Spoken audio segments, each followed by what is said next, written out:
Nous sommes déjà en direct sur Facebook, en parallèle. Bien, sympa. On en a appris des choses pendant le corona. Ah oui, C'est pas si mal finalement, les bonnes choses qu'on a pu en retirer.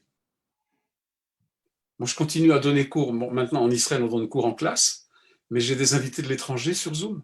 oui, c'est Ils ça n'ont qui pas est, besoin de prendre l'avion, ils n'ont pas besoin de se faire tester, c'est ça qui est fabuleux. et ils ne demandent même pas à être payés en plus, donc c'est sympa.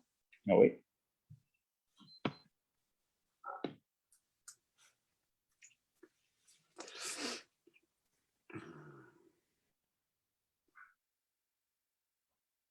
Je vois Nicole aussi. Bonjour Nicole. C'est super ça, très chouette.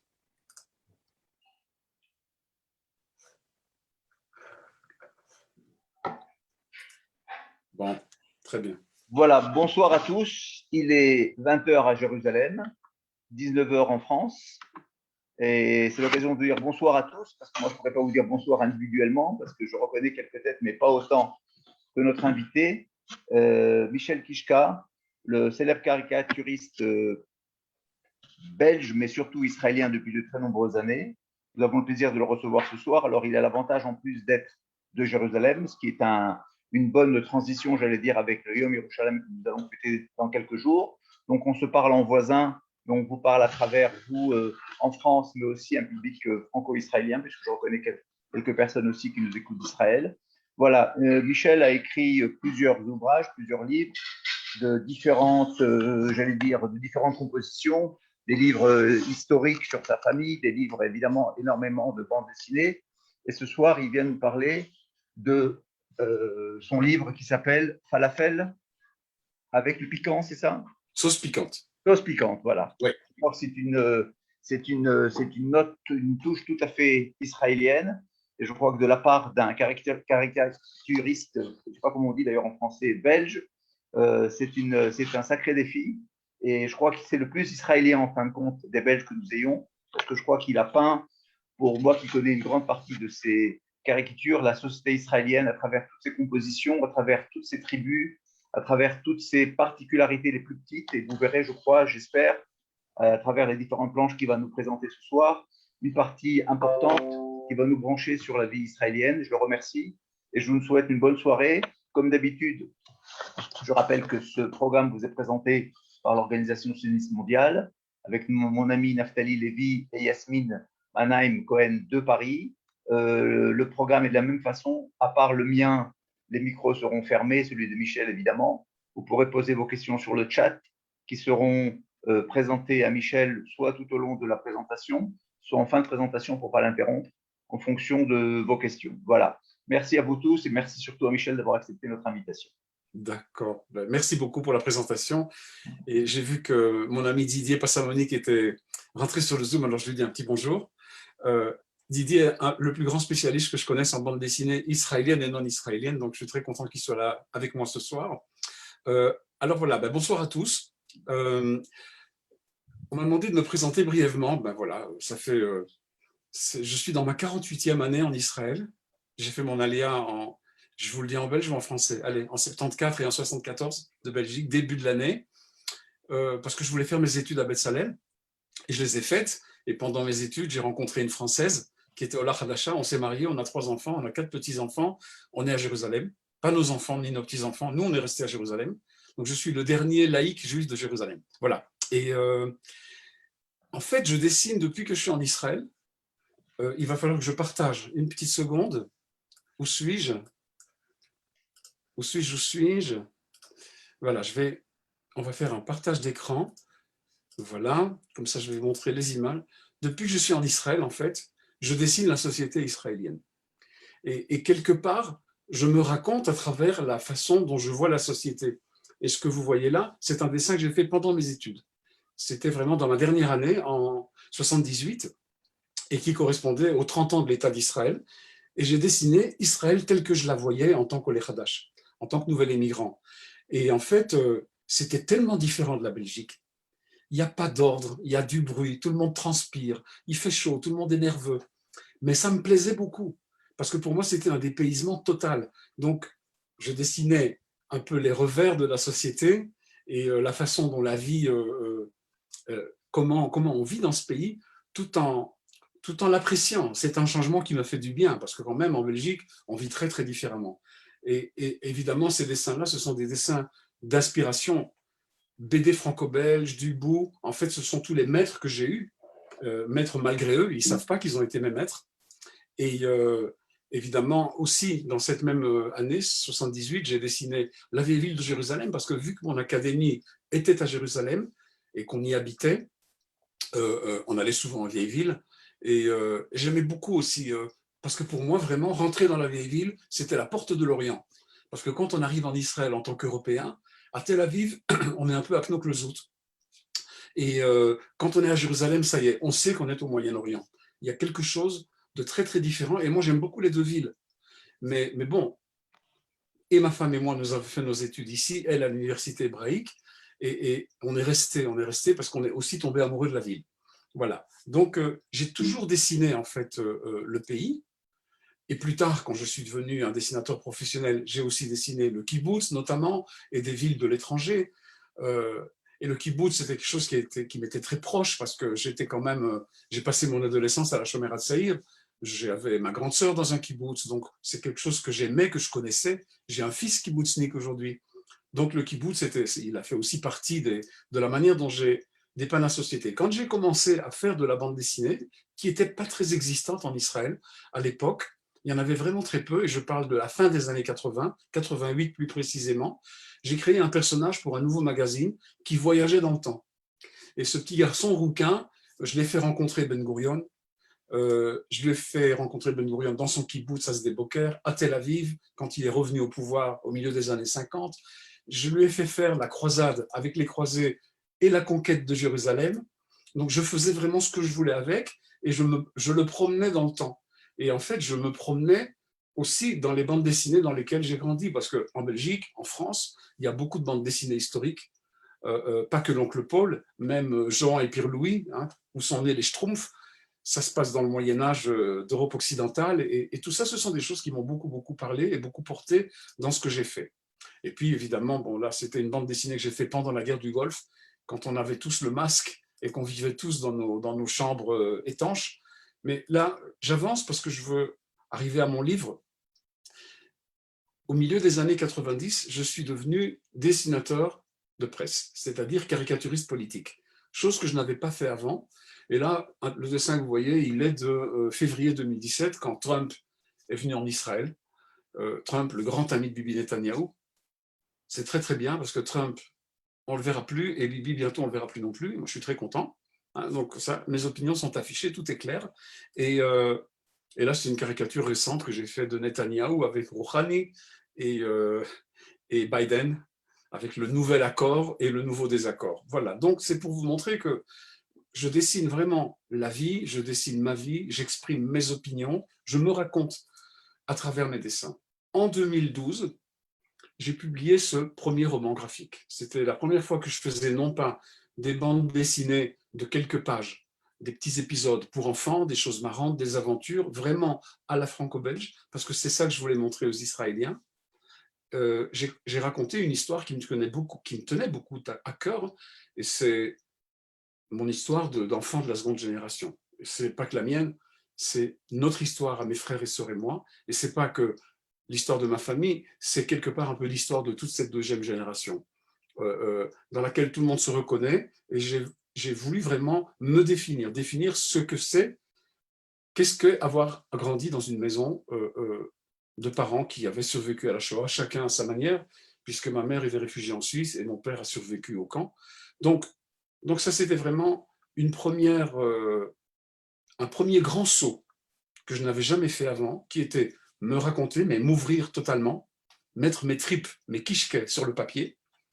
Et d'un autre côté, j'ai eu la chance de rencontrer une éditrice, Gisèle Dehaene, chez Dargaud, à qui j'ai présenté mon projet qui était vraiment très embryonnaire encore à l'époque, mais elle a compris son potentiel, et Dargaud m'a tout simplement proposé de me l'éditer, et j'ai été accompagné par elle dans tout ce cheminement, parce que c'est entre faire des petites aventures épisodiques marrantes et faire un livre qui traite du post-trauma de la Shoah, c'est quand même deux mondes de différence. Et voilà, donc je raconte pas la Shoah, c'est pas un livre sur la Shoah, je raconte vraiment comment on a vécu autour de nos parents.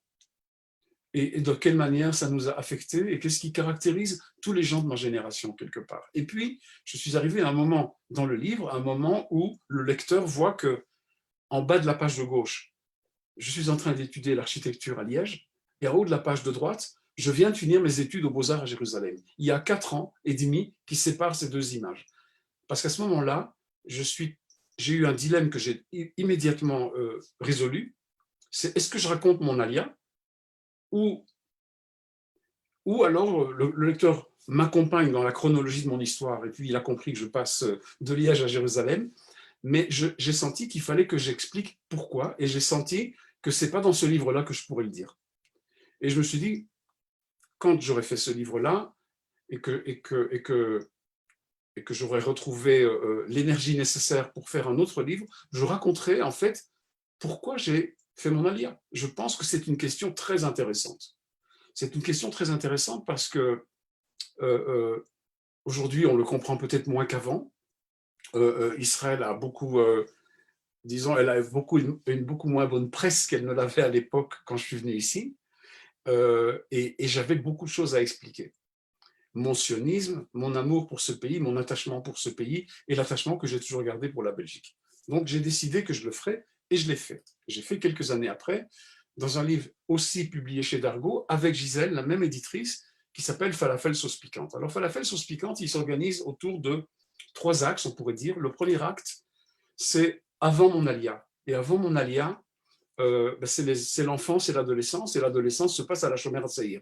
La Shomer HaTzaïr, pour ceux qui ne savent pas, un mouvement de jeunesse juive socialiste, dont le but est de nous faire monter au kibbutz. Donc, en 1969, quand je suis dans le groupe où nous avons tous l'âge de faire notre camp d'été en Israël, autour de nos 15-16 ans, on va tous en Israël, et grosso modo, c'est la première fois de notre vie qu'on va en Israël, qui est un pays dont on nous parle et qu'on ne connaît pas.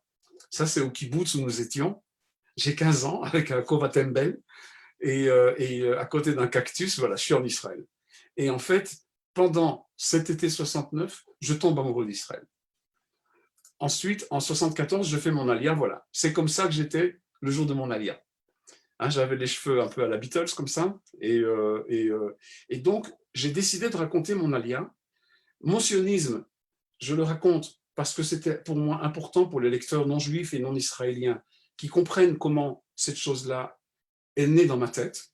Parce que voilà, il y en a qui font leur alia, il y en a qui ne la font pas, et il y en a qui la font et puis qui retournent ailleurs. Donc, j'ai voulu raconter mon itinéraire, et puis j'ai voulu raconter ce qu'est l'alia. Parce qu'une fois qu'on arrive en Israël, qui est un pays d'émigration, ben, on n'a plus qu'une chose à faire, c'est se démerder.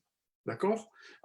Apprendre la langue, c'est la rencontre avec la réalité. Parce qu'en fait, et ça, tous les émigrants le savent, on arrive dans un pays qui est un peu un pays qu'on idéalise parce qu'on ne le connaît pas vraiment vu qu'on n'y a jamais vécu. Et la rencontre avec la réalité est un choc. Il y en a pour qui c'est un choc très dur. Moi, ça a été un choc très agréable. Mais d'un autre côté, j'ai rencontré vraiment les contraires de tout ce que j'avais connu. Le côté un peu rustre des Israéliens, la langue que j'ai beaucoup, beaucoup aimée. D'ailleurs, je ne sais même plus aujourd'hui si je dois dire que ma langue maternelle, c'est l'hébreu ou le français, parce que vraiment, je les maîtrise toutes les deux. Et puis, le livre se termine, grosso modo, au moment où je termine mon livre. Donc, il se termine en 2018. C'est moi, plus ou moins aujourd'hui, dans mon atelier. Donc, il y a l'adolescence, l'alia, l'intégration au pays, et jusqu'aujourd'hui. Mais entre l'alia et aujourd'hui, il y a toute l'histoire de ce pays. Quand le livre est sorti, Israël avait 45 ans. Pardon, j'avais 45 ans d'ancienneté dans le pays. Et dans ces 45 années, se sont passées plein de choses. Et en fait, ces choses, j'ai décidé de les raconter. Pas pour faire un livre d'histoire alternatif, pour raconter mon histoire.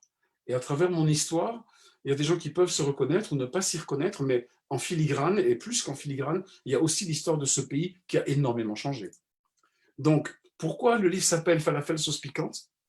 Parce que quand nous étions en Israël en 1969, un jour, on est tous allés à Tel Aviv en autobus, on était 35 peut-être, 30-35, et on avait tous de la famille à aller rencontrer. En fait, on avait tous de la famille en Israël, mais à l'époque, il n'y avait pas des vols low cost. on ne prenait pas l'avion pour aller rencontrer sa famille. Nos familles ne venaient pas vraiment nous voir en Belgique. Donc, on nous dépose à la gare centrale des bus, chacun avec l'adresse de la famille à rencontrer. Et moi, je vais rencontrer la sœur de mon grand-père maternel.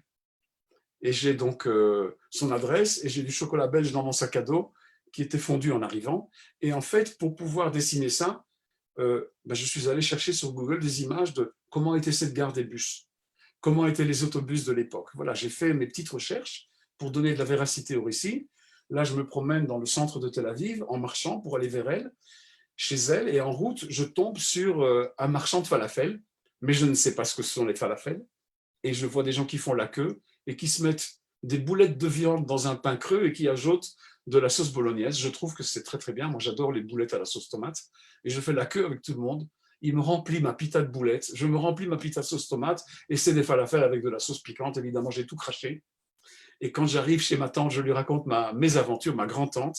Et elle me dit, Michel, c'est ta première leçon. Tu verras que Israël, ce que tu vois, c'est pas ce que tu crois. Et en fait, voilà, c'est un peu pour ça que j'ai choisi cet épisode pour donner le titre au livre, parce qu'il faut donner un titre à un livre. Parce que voilà, on ne sait pas où on arrive finalement. Et je reviens un petit peu en arrière. La première fois que j'ai vraiment senti que j'étais juif, pas uniquement parce que j'étais fils de survivant, parce que quand même, il faut que je précise, on a quand même grandi dans une maison où il n'y avait pas beaucoup de tradition. Il y avait la tradition chez mon grand-père, mais moi j'habitais chez mon père, pas chez mon grand-père. Donc, je savais que j'étais juif, je n'allais pas au catéchisme, mais je ne pouvais vraiment pas dire ce que c'était. À l'âge de 13 ans, c'est l'âge de ma bar mitzvah. Ma bar mitzvah tombe 2 mois après la guerre des 6 jours. Et donc, ça a été une bar mitzvah très spéciale parce que dans la communauté juive à Liège, j'ai été le premier à faire sa bar mitzvah et on m'a fait un discours à rallonge à l'éloge de l'État d'Israël. Et c'est la guerre éclair, la grande victoire, Moshe Dayan, les chaussures abandonnées dans le désert du Sinaï. Toute la presse en parle. Je suis nourri par cette presse et c'est pour ça que je dessine ma bar mitzvah où tous mes invités sont Moshe Dayan. Voilà. Et en fait, je vais sur Google et je recherche les unes des journaux et des magazines pour les redessiner parce que je trouve que c'est plus intéressant que de faire des copy-paste et de mettre des vrais documents pour que tout soit dans un langage uniforme, pour un peu expliquer, voilà, c'était quoi 1967 ? Parce qu'en fait, 2 ans après, on part en Israël. Et l'Israël qu'on découvre en 69, et Fanny qui est en ligne était avec moi en Israël en 69, on découvre le pays qui est dans l'euphorie de la victoire de 67 et qui est en train de se construire, qui est en train de s'étendre, qui est en train de, sans le savoir, de créer les problèmes qu'on a jusqu'aujourd'hui. Okay, parce qu'il y a un problème qui n'a pas été résolu, il y a des territoires qui sont restés occupés, mais à l'époque, si on avait perdu cette guerre, j'étais pas là ce soir pour vous raconter mon livre. Donc, ok, il y a tout ça en même temps. Là, je pars pour, pour aller prendre le train pour aller à Venise, pour venir en Israël en bateau, parce que le voyage en Israël, on le faisait en bateau. Je dis au revoir à mes parents, et on est sur un Apollonia, qui est un bateau, on pensait qu'on allait, comme les migrants d'aujourd'hui, toucher le fond de la Méditerranée, qu'on n'arriverait jamais, et on arrive en Israël, et là, je suis au kibbutz, et vous voyez, ce dessin, je l'ai fait d'après la photo. Donc vraiment, je me sers de tous ces documents, et j'ai reçu en cadeau, parce que j'ai eu mon anniversaire de 15 ans quand j'étais en Israël, donc mon cadeau, je l'ai eu avant de partir, ça a été un Kodak Instamatic. C'était mon premier appareil photo. Aujourd'hui, à 6 ans, tout le monde a un iPhone avec un appareil photo dans la poche. Moi, à 15 ans, j'ai mon premier appareil et j'ai quelques photos de mauvaise qualité, mais qui pour moi ont été vraiment comment on dit milestone en français, qui ont été des jalons pour accrocher mon récit à des images et pas uniquement à des souvenirs que j'ai en tête. Et voilà, là, on visite le pays. On a travaillé pendant 3 semaines dans un kibbutz. On a fait la cueillette des poires. Et après, on a visité le pays du nord au sud et d'est en ouest. Et là, voilà, on visite et le tombeau de Herzl, et les lieux saints de l'islam, et le mur, et Yad Vashem. Donc, c'est vraiment, c'est grosso modo tout ce qui représente pour moi ce qu'est être juif. Je raconte un peu cette expérience du kibbutz. Dans la case du milieu, je découvre qu'il y a à la salle à manger un robinet avec de l'eau gazeuse. J'avais jamais vu ça en Belgique. Et je me sers en eau gazeuse en disant, je raconterai ça aux copains à la rentrée des classes. Ça a été aussi mon premier amour de vacances, mon premier baiser là-bas, donc j'en parle. Donc Israël est lié aussi à ça. Donc ça a même été une expérience, appelons ça, émotionnel, érotique. Voilà. Et tout ça, je le dessine d'après des photos que je suis allé chercher sur Google, parce que quand on allait cueillir les poires à 5 heures du matin, je ne prenais pas mon appareil photo avec moi, j'avais droit à 100 photos. J'avais reçu 3 films de 36 photos. C'était le budget qu'on m'avait. Donc, je ne pouvais pas gaspiller des photos. Donc, c'est vrai, il y a Google et ça permet de faire plein de choses. Et puis, en faisant mon livre, à l'époque, je ne m'en étais pas rendu compte, quand j'étais en 69 en Israël, je réalise que la première fois que j'ai posé le pied sur le sol d'Israël, c'était grosso modo en même temps, au mois de juillet 69, où Neil Armstrong le posait sur la Lune. Donc, chacun sa Lune, voilà. Chacun son premier pas quelque part. Et puis, on est reparti en avion. C'était la première fois que je prenais l'avion, un avion d'El Al, waouh, avec des hôtesses qui parlaient hébreu, waouh, c'était quelque chose. Et j'ai demandé à quelqu'un de me photographier en haut de l'escalier juste avant de monter dans l'avion. Et en fait, les quelques photos que j'avais, je les ai collées dans un album. Et à la dernière page de mon album, il y a ça. C'est moi. Et je dis, Israël, tu fus formidable. Jamais je ne t'oublierai. Jamais, shalom. Et en bas, j'écris, mais un jour, j'y retournerai. Et pour moi, quand j'ai écrit ça, ça voulait dire, pas que j'y retournerai en vacances, que j'y retournerai. Que la loi du retour, elle allait être bonne pour moi. Voilà. Cette même année, 69, c'est l'année où ma sœur prépare son alia. Hana prépare son alia, et on en parle, et puis voilà, on part à l'aéroport de Zaventem, et on lui dit au revoir, et voilà, on a une sœur, une grande sœur dans un kibbutz, au kibbutz Revadim, et la voie est ouverte. La voie est ouverte à... Mes parents sont des sionistes passifs, c'est-à-dire leurs enfants partent et eux restent. Mais c'est très bien aussi, c'est très très bien. Il ne faut pas que tous les juifs viennent, hein, une partie, c'est déjà pas mal. Et puis bon, pour dessiner, je rigole, hein, pour dessiner en fait l'époque, je mets des posters de mai 68 qui restent collés au mur, bien qu'on soit en 69. Il y a un passant qui lit la Meuse, des standards écrasés Anderlecht 1-0. Donc je m'amuse beaucoup à dessiner un peu ma petite Belgique de l'époque. Et ces affiches qu'il y a au mur, ben, je les ai faites d'après des affiches que je suis allé pêcher sur Google. Donc je veux vraiment mettre le lecteur dans le contexte. En 72, mon père, qui était un ennemi juré de la télévision, finalement en achète, et pas n'importe laquelle, une Telefunken en couleur. Et donc, on a droit au massacre de l'équipe olympique israélienne en direct.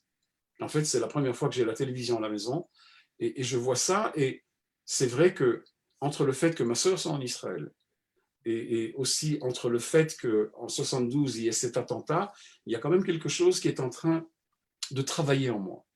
Voilà, ça c'est la photo célèbre de Septembre Noir au balcon. En 73, je commence mes études d'architecture. Je ne voulais pas étudier l'architecture, je voulais faire de la bande dessinée. Et tous les adultes responsables, entre guillemets évidemment responsables, me disent faut que tu aies un métier, la bande dessinée, ce n'est pas un métier. C'est vrai qu'à l'époque, ce n'était pas un métier aussi accessible et aussi évident qu'aujourd'hui. Donc je décide de faire un métier qui va me donner un diplôme, et qu'un jour, quand j'aurai mon diplôme, je partirai en Israël. Donc je décide l'architecture, j'ai un oncle architecte, j'ai l'impression que c'est un métier de création où je peux trouver mon bonheur, mais en fait, quand l'année commence, éclate la guerre de Kippour. Et là, je me retrouve à faire des plans, à dessiner, à faire du dessin technique, mais je suis déjà plus là. Ma tête, elle est en Israël. Mon cœur est en Israël. Mon corps est en Belgique. Parce que j'ai mes anciens moniteurs au mouvement de jeunesse, j'ai mon beau-frère, j'ai mon cousin. Ils sont tous mobilisés. Tout Israël est mobilisé. Un de mes moniteurs est prisonnier en Égypte. Mon cousin est blessé sur le front syrien. Je ne tiens plus en place. Il y a quelque chose qui me fait réagir d'une façon très forte. Et en fait, j'essaye de pouvoir arriver en Israël comme volontaire. Mais bon, Israël n'a pas besoin de volontaires, il a besoin de réservistes. Moi, je ne suis pas réserviste encore. Et finalement, je pars voir ma sœur en décembre. Et pendant que je suis chez elle, je décide qu'en rentrant en Belgique, j'annonce à mes parents que je fais mon alia maintenant, parce que j'ai découvert qu'il y a une académie à Jérusalem et que mes études, je peux très bien les faire en Israël. Et mes parents ne s'y opposent pas. Et je pense que le fait que ma grande sœur soit déjà en Israël, ça leur a permis d'avaler, de laisser passer la Valda. Parce que ce n'est pas évident. On est 4 enfants et coup sur coup, il y en a 2 qui quittent la maison, très jeunes. J'avais même pas 20 ans. Et en fait, je dessine mon arrivée. Et mon arrivée à l'aéroport de Lod, ce n'était pas encore Ben Gurion à l'époque. Je monte au premier étage du ministère de l'Intégration et je reçois ma carte des migrants, ma Teudat Olé. Et il veut déjà m'hébraïser mon nom, je dis, il n'en est pas question. Et en fait, quand je prends le taxi pour aller à Tel Aviv, où je vais rejoindre ma sœur dans un premier temps, je parle avec le conducteur en anglais. J'ai quand même appris l'anglais au lycée. Et lui m'annonce qu'il quitte ce foutu pays parce que la guerre de Kippour a été le début d'une vague de Yérida, c'est-à-dire d'une vague d'Israéliens déçus par ce qui se passait, ne voyant pas leur avenir, surtout ceux qui avaient déjà fait la guerre des 6 jours et qui maintenant venaient de faire la guerre de Kippour, qui a presque été une catastrophe pour Israël. Donc moi j'arrive et lui il part. Donc je dessine un peu à travers cette simple case, j'explique un peu ce qui est en train de se passer dans la société, qui est en train de changer. Et je reviens en arrière, vous voyez, au mur, il y a une affiche. Je me souvenais de cette affiche et je suis parvenu à la retrouver. J'ai beaucoup cherché, mais je l'ai retrouvée. C'était une affiche du ministère de l'immigration et de l'absorption. Ce sont des chardons, il y en a en Israël, beaucoup comme ça. On ne vous a pas promis un jardin de roses. Voilà, ça c'est la propagande de l'agence juive pour vous faire venir en Israël. Arrivez et démerdez-vous. Et je vous préviens, ça pique. Voilà, donc je trouvais que c'était trop marrant. Je ne sais pas quel est le copywriter qui a fait ça. Hein. Il a d'abord été très honnête, mais je ne pense pas que c'est ça qui a fait venir les gens en Israël. Donc, j'apprends d'abord l'hébreu, parce que pour être reçu à Betzalel, il faut maîtriser l'hébreu. J'ai beaucoup de plaisir à découvrir cette langue et je découvre qu'en Israël, on parle avec les mains. Donc, j'apprends aussi le langage des mains. Ensuite, dans une rencontre avec un copain que j'ai à Tel Aviv, mon ulpan, je le fais à Tel Aviv, dans une conversation que j'ai avec lui, je découvre que je suis ashkénaze. Je ne savais pas qu'il y avait des juifs ashkénazes et séfarades. La communauté de Liège était essentiellement, on peut dire à 99%, c'était une communauté non seulement ashkénaze, mais quasiment entièrement d'origine polonaise. C'est la génération de nos grands-parents. Le seul séfarade que j'ai connu en Belgique, c'était l'assistant de notre rabbin qui s'appelait Monsieur Ashkenazi. Donc, c'est pour vous dire, hein. Je trouve ça marrant d'ailleurs. Et en fait, voilà, il m'apprend que je suis ashkénaze et je sors de cette conversation en me disant, en Belgique, j'étais juif et en Israël, je suis devenu ashkénaze. Incroyable. Et en fait, on le sait aujourd'hui que les tensions ethniques entre ashkénazes et séfarades, ça a été un outil politique qui a été très bien manipulé à travers beaucoup de générations. Il y a eu les panthères noires en Israël, mais il y a aussi beaucoup Bibi qui s'en est servi pour radicaliser la société israélienne. Je découvre qu'en Israël, on ne sait pas faire la queue, tout le monde pousse, personne dit pardon, personne dit merci. Donc tout ça, mais finalement, ça ne me gêne pas trop. Parce que ça me débloque un peu de mon habitude, de mes politesses européennes, de mes façons. C'est bien, je trouve un nouvel équilibre en fait dans ma façon d'être. Je ne deviens pas comme eux, mais j'adopte tout ce qui me convient et je regarde avec une certaine... Je suis tout le temps en fait, plus aujourd'hui, mais à cette époque, je suis tout le temps un outsider qui veut être un insider. Donc je suis encore nouvel émigrant, je suis en train d'essayer de comprendre où je suis tombé, et tout ça, je le raconte avec beaucoup d'humour. D'accord. Ensuite, bon, c'est plus ou moins la même chose.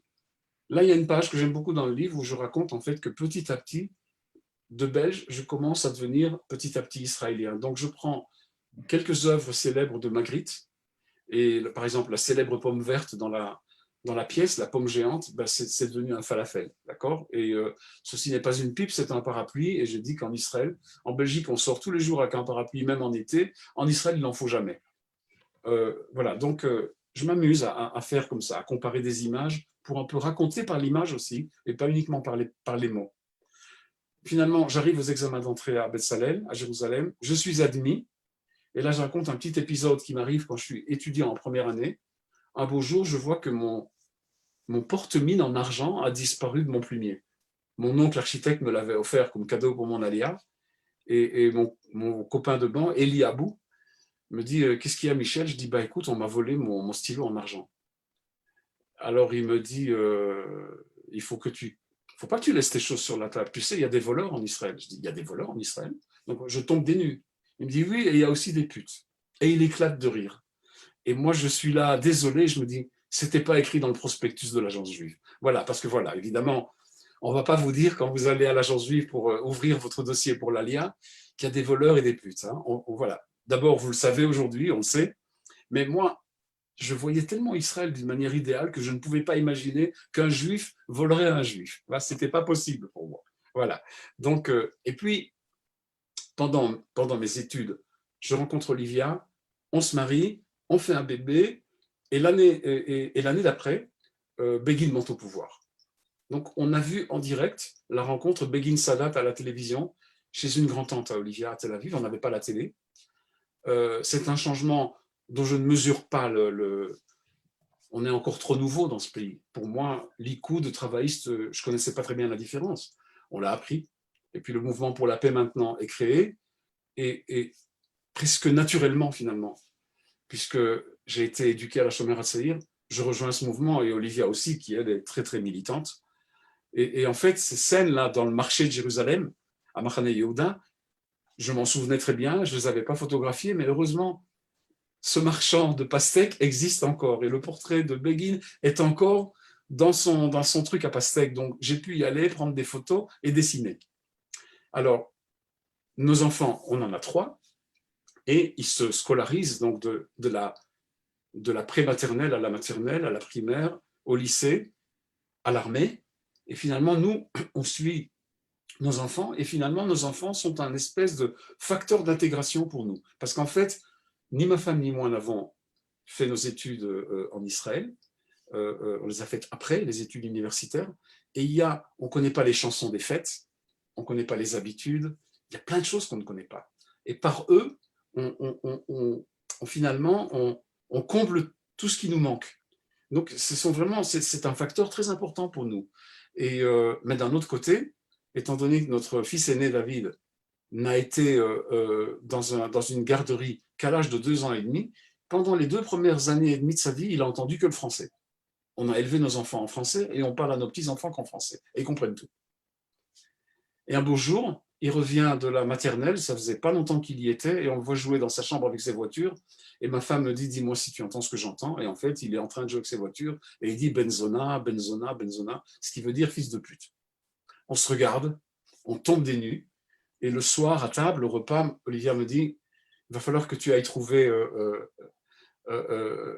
la responsable, et que tu lui dises ce qu'il a appris chez elle. Et dis-lui bien qu'on ne parle qu'en français, que ça ne vient pas de chez nous.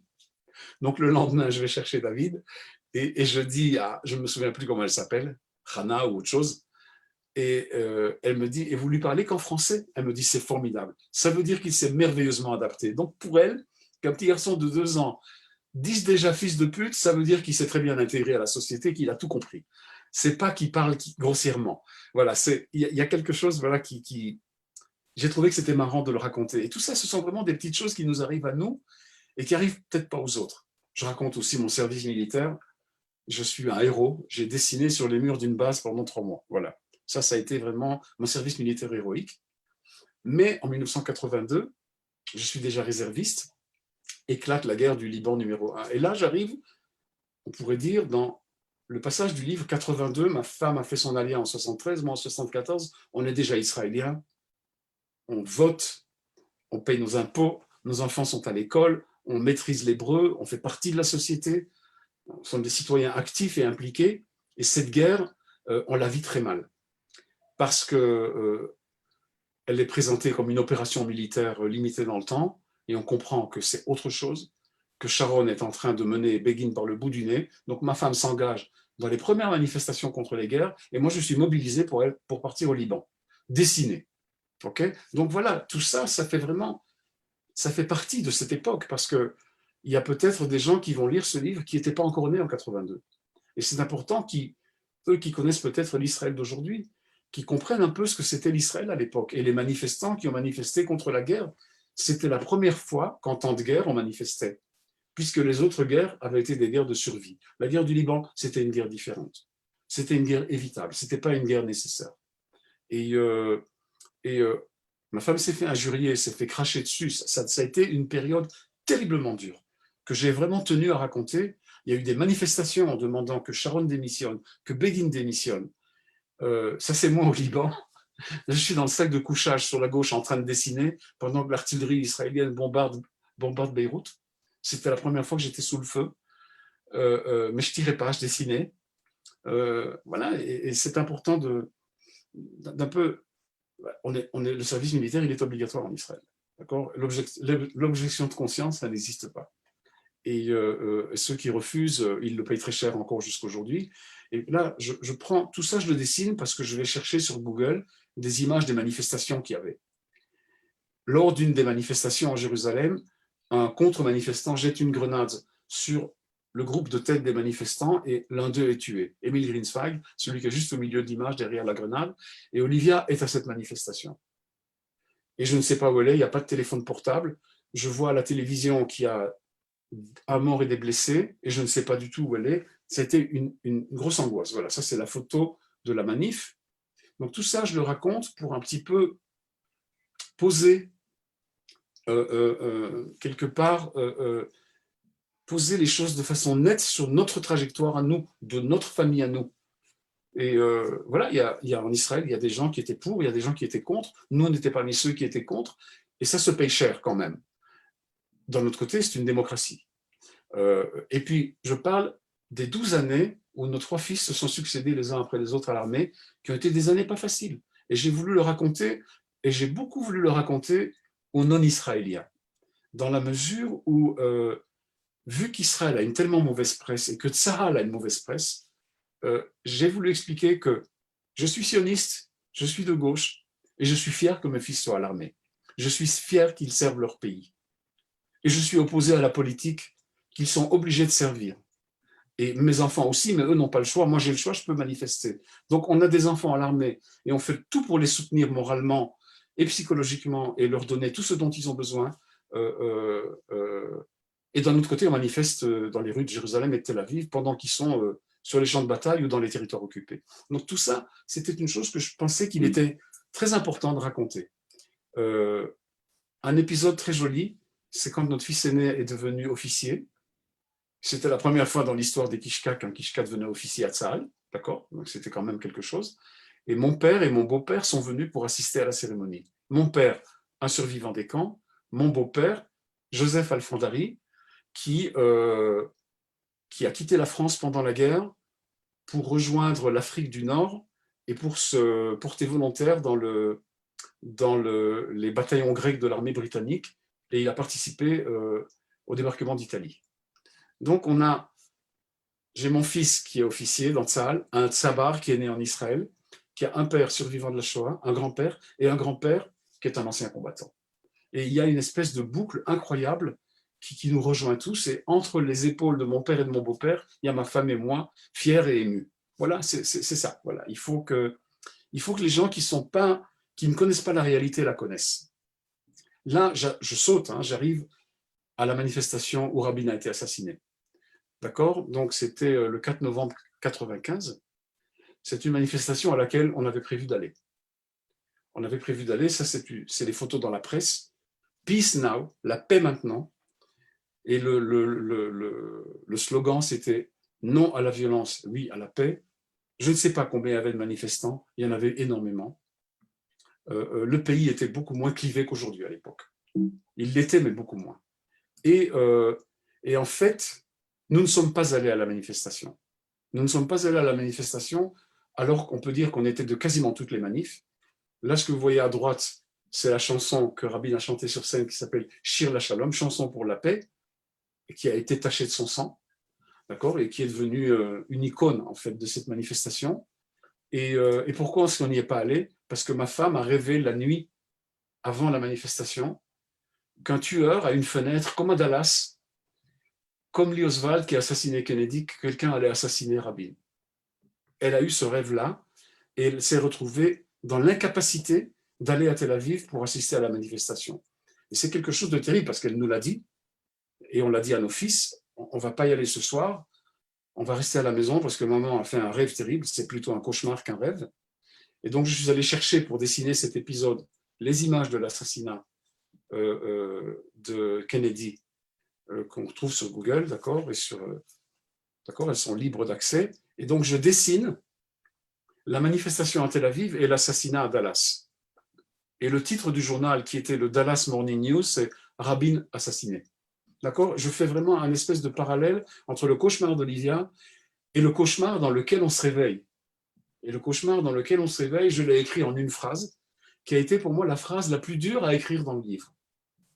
J'ai écrit, à partir de ce soir-là, l'histoire d'Israël s'écrira en deux périodes, avant et après l'assassinat de Rabin. Israël ne sera plus jamais le pays qu'il était et ne sera peut-être jamais le pays qu'il aurait pu être. Et ça, c'est mon credo. Et je suis obligé de le mettre dans mon livre.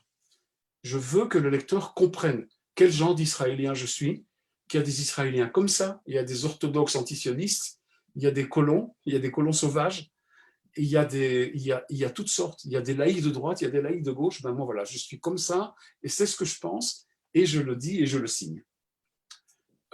Voilà, je dessine les funérailles, mais je ne m'étends pas là-dessus. Et puis, je dessine en fait le quotidien que nous avons où à tout moment, on est préoccupé. Là, on est rentré dans l'intifada. On est préoccupé par qu'est-ce qui va se passer à Jérusalem, qu'est-ce qui va se passer ailleurs, où et quand le prochain kamikaze avec une ceinture d'explosifs va se faire sauter. Est-ce que c'est le bus dans lequel je serai demain matin? Qu'est-ce qui va se passer avec nos enfants à l'armée? Donc, il y a une espèce appelons ça, une espèce d'angoisse un peu journalière qui, d'un côté, nous accompagne et d'un autre côté, on essaye qu'elle ne nous empêche pas de vivre. Et c'est ce que font tous les Israéliens. Et puis, je raconte un épisode marrant, c'est que à deux reprises, on nous a lancé une pierre sur la voiture, une fois dans un village arabe et une fois dans un quartier orthodoxe.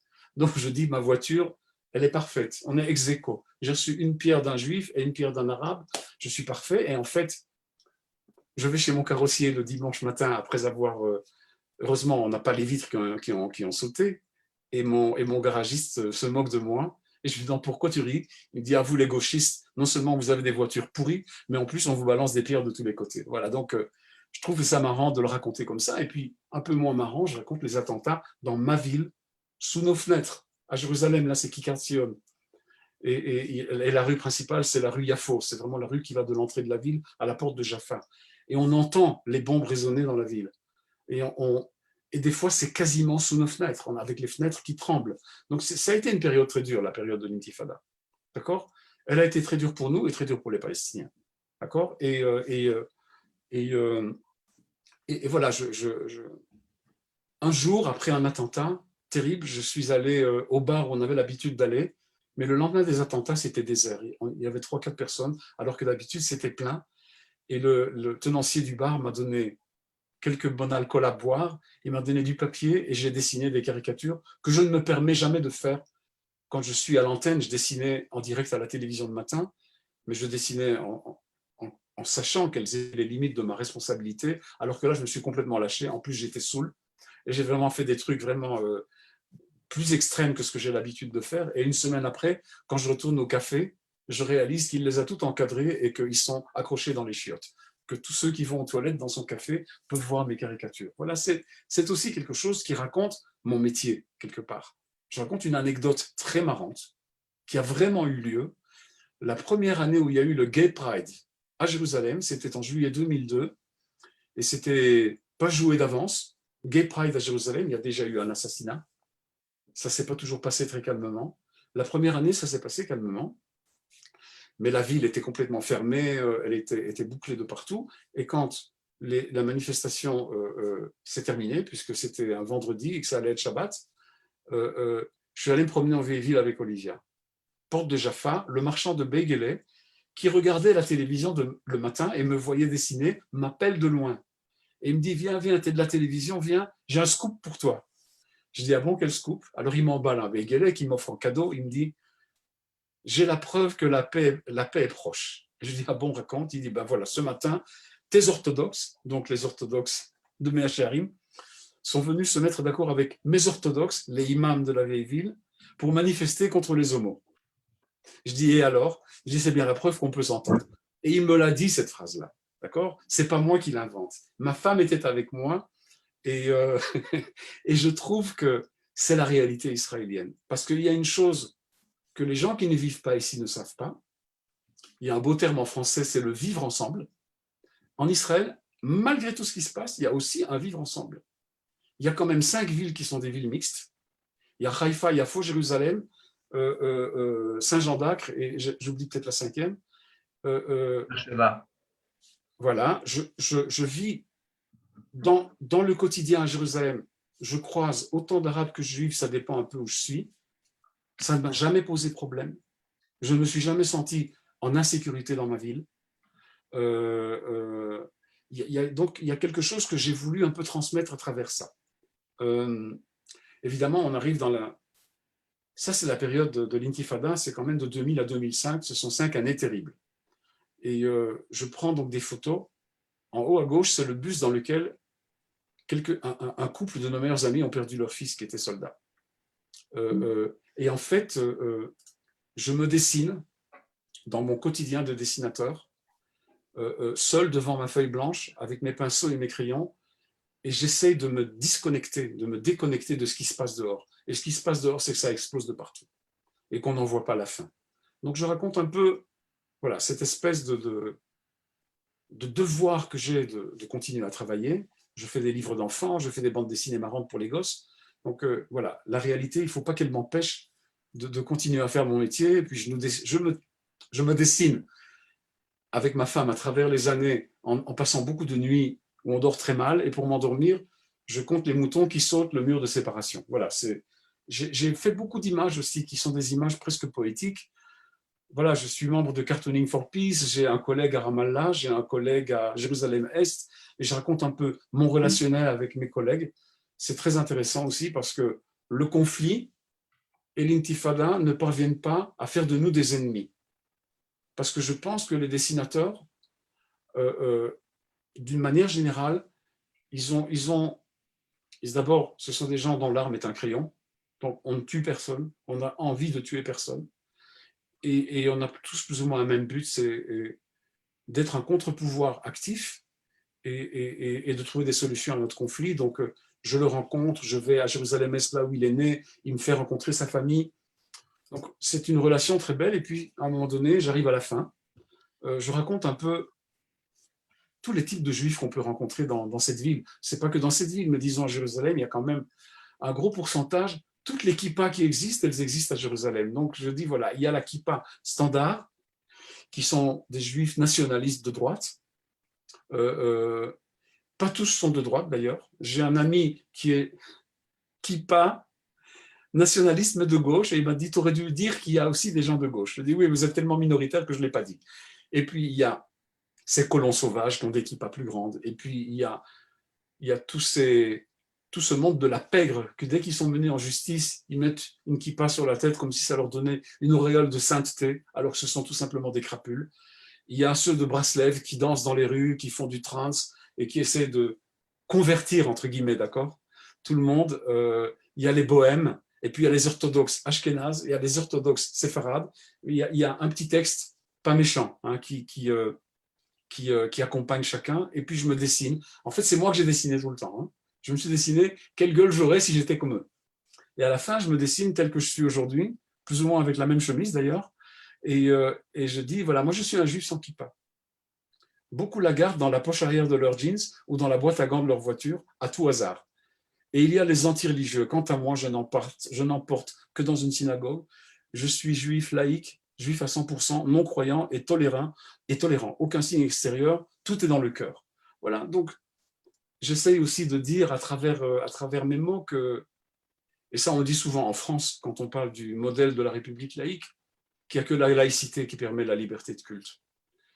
Et moi, je ne veux pas qu'Israël devienne un État religieux, et d'une certaine manière, je le dis sans faire du militantisme à outrance, avec un certain sourire, mais il y a un vrai danger à ce qu'il le devienne. Je ne m'en cache pas. Et puis, je termine là, en parlant aussi de mon travail d'éducateur, puisque c'est la 38e année que j'enseigne aux Beaux-Arts à Jérusalem. Cet été, je serai à la retraite. Un jour, ça arrive. Mais j'arrêterai pas de travailler, hein, mais officiellement, je suis à la retraite. Et là, je raconte un peu les discussions que j'ai avec des étudiants en classe. Notamment, un jour, j'ai un étudiant en kippa dans mon cours de caricature qui me demande comment ça se fait que tous les caricaturistes sont de gauche. Alors, je lui dis, ben, il y a plus de talent à gauche qu'à droite, tu n'es pas au courant? Et alors, il me regarde et je lui dis, non, je te taquine. Je te taquine. Mais j'essaye surtout de leur faire comprendre que moi, je ne suis pas là pour juger leurs idées, mais pour juger leurs dessins. Ils peuvent avoir des idées qui ne correspondent pas du tout aux miennes. Je ne pense pas que j'ai plus raison qu'eux, j'ai juste un peu plus d'expérience, mais je n'ai pas la science infuse et je ne suis pas un devin non plus. Et je peux aussi me tromper, mais je suis là pour les aider à exprimer leurs idées, quelles qu'elles soient.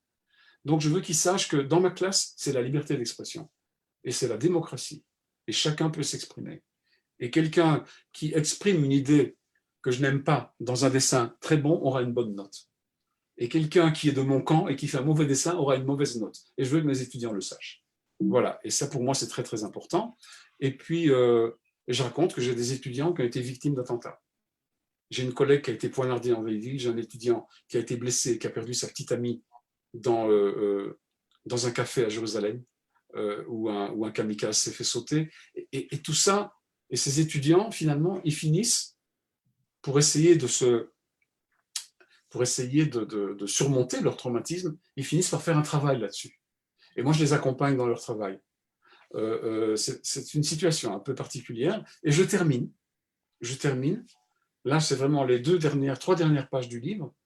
En fait, je suis invité à donner une conférence sur mon livre Deuxième génération dans une des bibliothèques municipales de Jérusalem le soir. Et finalement, ça se prolonge jusque très tard le soir, jusque après 11 heures, parce qu'en fait, cette conférence, je la donne 15 jours après les attentats de Charlie Hebdo. Donc, on est encore en plein mois de janvier 2015. Et quand j'arrive devant cette salle où il n'y a que des adultes, c'est un auditoire d'adultes, beaucoup à Kippa, c'est un quartier un peu religieux, mais light. Je leur dis, écoutez, ce soir, je vais commencer par vous parler de ce qui s'est passé à Charlie Hebdo, parce que bon, personne ne lit Charlie Hebdo à Jérusalem, en Israël, ils ne sont pas francophones, et j'ai voulu un peu leur expliquer que les dessinateurs assassinés, c'est mes amis, et leur montrer des dessins qu'ils ont faits, pour leur montrer que ce n'étaient pas des méchants. C'était juste des gens qui voulaient rire pour se protéger de leurs malheurs, et des malheurs de la société. Et quand on me commande un taxi pour me raccompagner à la maison, le chauffeur arabe me dit et c'était quoi le sujet de ta conférence? Parce que c'est lui qui raccompagne les conférenciers le soir à la maison. Il me dit, j'ai raccompagné des professeurs, des grands docteurs, des historiens. Toi, c'est quoi? Je lui dis, moi, je suis caricaturiste. Et puis, il me dit, dites Charlie Hebdo, je ne sais pas ce que vous en pensez, mais moi, je trouve qu'ils sont allés trop loin. Donc, il y a un petit temps, et puis il me dit, les dessinateurs.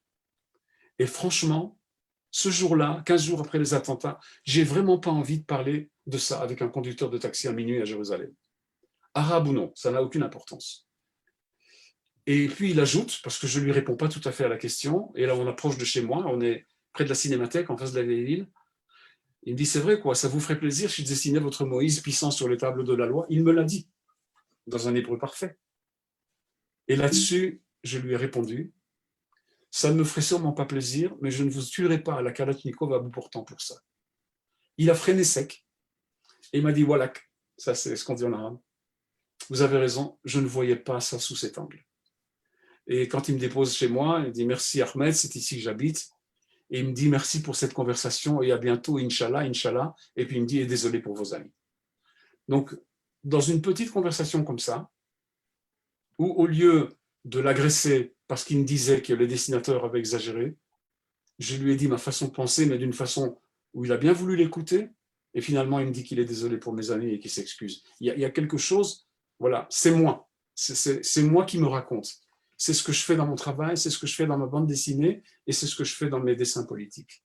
Et puis pour finir, à la dernière page, je me dessine dans le cimetière de Jérusalem. Je regarde le grand cimetière de Jérusalem qui est à l'entrée de la ville. On commence à enterrer en hauteur. On ne sait plus si c'est un quartier résidentiel ou un cimetière aujourd'hui quand on arrive de Tel Aviv, mais c'est un cimetière. Et je dis, en 2001, dans cette terre, j'ai enterré ma mère. Ma sœur Hana repose dans son kibbutz depuis 2006 et mon père depuis 2020. Et je dis, mes rêves et mes espoirs ne sont pas morts. Voilà, et c'est quelque chose pour dire que je suis arrivé en Israël très idéaliste, mais ce n'est pas mort en moi. C'est sûr que j'ai eu à confronter beaucoup de réalités, d'avoir beaucoup de désillusions, mais il y a quelque chose en moi qui s'obstine à vouloir rester optimiste, et je pense que mon dessin m'y aide, ma femme m'y aide, mes enfants et mes petits-enfants m'y aident. Et finalement, la dernière image, c'est moi lisant mon livre à mes 4 petits-enfants, Émilie, Nina, Léonard et Luciane. Et Émilie, la grande, qui a 11 ans aujourd'hui, elle me dit « Il y a une suite, papy ?» Et je dis « On va l'écrire ensemble. » Donc, c'est quelque chose pour dire, voilà, il y a, quand on fait son alia et qu'on a des enfants et qu'on a des petits-enfants, il y a une chaîne qui est en train de se faire. Et d'ailleurs, dans deuxième génération, je raconte que 20 ans après être arrivé en Israël, on a découvert par hasard que nos arrière-grands-parents étaient enterrés à Tel Aviv. Mon père n'était même pas au courant que ses grands-parents étaient enterrés à Tel Aviv. Donc, ma sœur et moi, Hannah et moi, on n'est même pas le premier maillon de cette chaîne. On n'est que la suite de quelque chose qui a commencé en début du XXe siècle et peut-être même avant aussi. Et voilà, et on est là pour toujours. Et j'espère que ça va être une terre pacifiée. Je n'ai pas de solution au conflit, je ne suis pas payé pour trouver des solutions. Mais pour faire des caricatures, oui.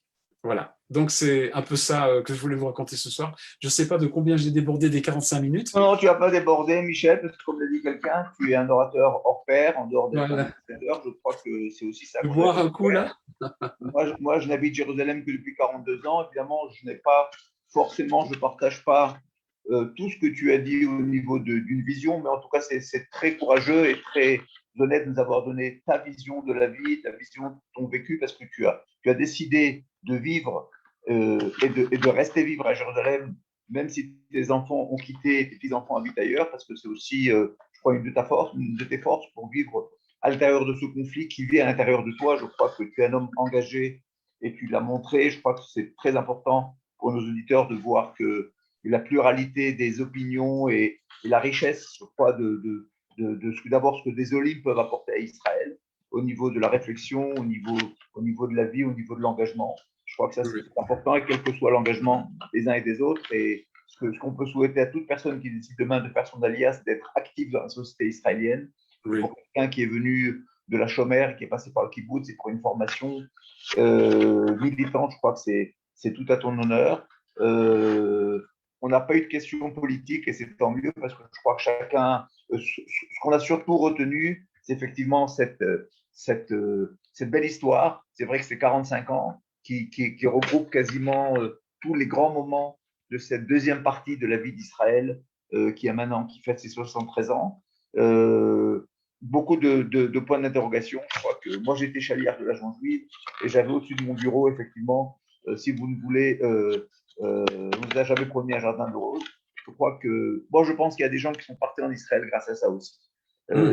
Israël, c'est aussi un peu un défi, c'est aussi un challenge. Et beaucoup de jeunes comme toi, comme moi, qui sont partis avant leurs 20 ans en Israël, comme Naftali et comme d'autres qui nous écoutent ce soir, voilà, ce qu'on peut souhaiter, c'est qu'effectivement, Israël ait encore d'autres grands challenges devant eux. Et voilà, on n'a pas tellement de questions. On a surtout des merci. Je crois qu'il faudrait que tu nous dises où est-ce qu'on peut se procurer ton livre. Parce que je n'ai pas trop compris s'il était. J'ai vu des planches en français et en hébreu. Alors, est-ce qu'il est écrit en deux langues? Oui, mes deux livres, je les ai traduits moi-même en hébreu une fois qu'ils ont été publiés en français. Ils sont sortis en France chez Dargaud, en Israël, dans une maison d'édition qui s'appelle Modan.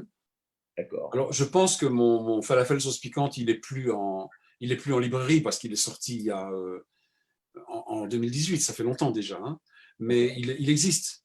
On peut ou le trouver ou le commander, c'est pas compliqué.